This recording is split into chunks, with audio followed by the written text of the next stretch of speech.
What's going on, guys? I'm SimpleSimon, and welcome back to Comics I Read. Inspired by my good friend Matilda Gothica.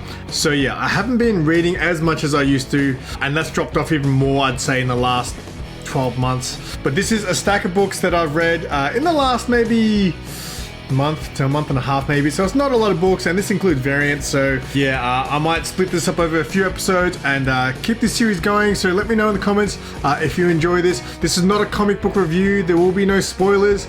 It's just letting you know what I read and what I thought, yeah, without spoilers. So let's do this.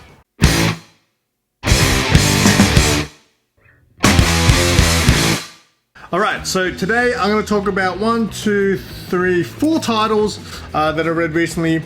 2 of them were miniseries that I read the entire lot, and a couple of them just single issues. We'll start off with World Tree, written by James Tynion.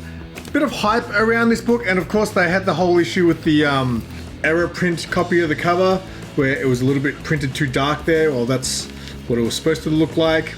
I absolutely loved this book, and obviously I won't give away any spoilers, but it's pretty much about kind of like a cult that has a website that seems to make people do weird things when they view said website. That's all I can really say about it, but really just had me kind of on the edge of my seat, just really wanting to know where this is going, what's going on. There's this character from the front, and she's just like gives zero shits. She just rocks around with some overalls with her boobs out, and yeah, a lot of people were like, that's why you like it, Simon. It's like, no, the story was actually really cool, and at the end it just was like, man, I want more of what's going on here.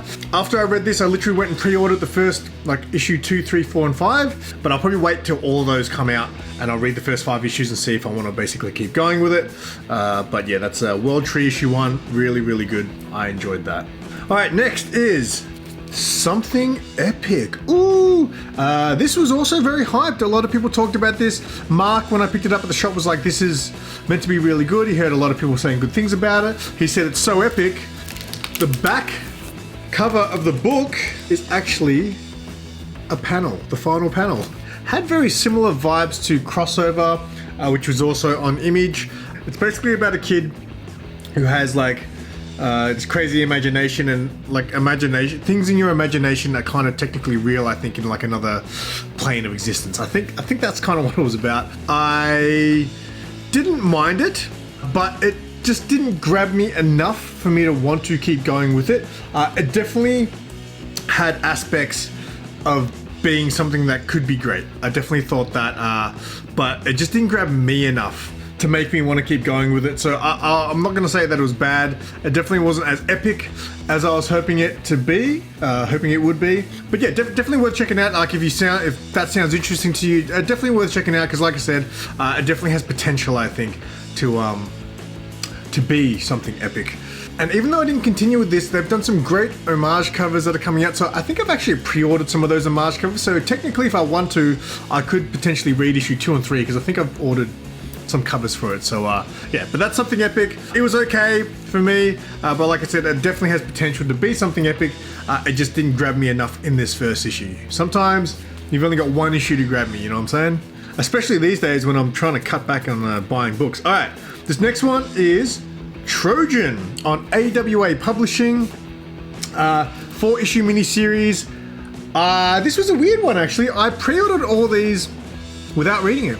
So lately what I've been doing is I try to order the first issue, and I try to read that first issue, I guess, as soon as possible, so I can decide whether or not I will keep going with the series. I heard a few people talking about this, and it intrigued me enough that, and since it was only 4 issues, I just thought I'd pre-order them all and I'd read them all at once. I really enjoyed this. First issue, fantastic.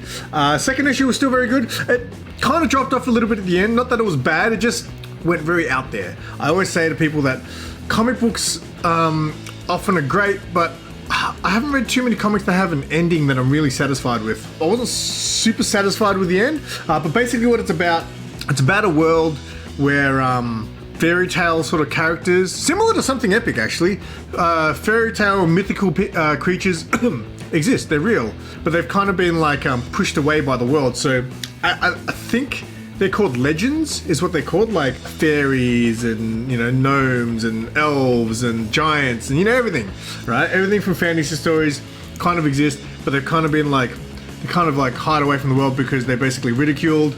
So they're called legends, but they have a like a derogatory term for them as well, which they refer to. I can't remember what the word was, but yeah, it's kind of, so it's about that world, but it kind of mixes in a little bit of dark web and snuff films type of thing. So if that interests you, you should definitely check this out.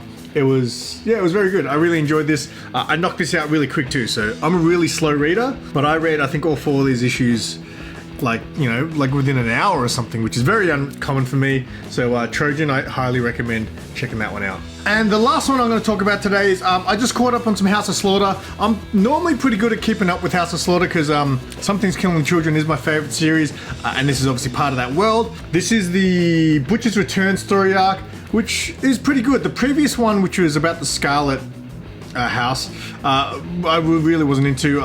Sarah, I think, dropped it. Stopped buying it anyway. She's still reading it digitally, but I'm going to keep getting these. This storyline is definitely a lot better. It just continues on from this dude's story. What's his name? Boucher. I can't remember his name. Is it Jason? But yeah, it's Aaron's mate or partner. So it continues on with his story, but yeah, definitely a lot better than the previous story arc, I must say. But like I said, I'm gonna always keep getting this. I'm just in love with this universe. So yeah, I'll continue to get that. That's all I'm going to talk about for this episode. Thank you guys so much for watching.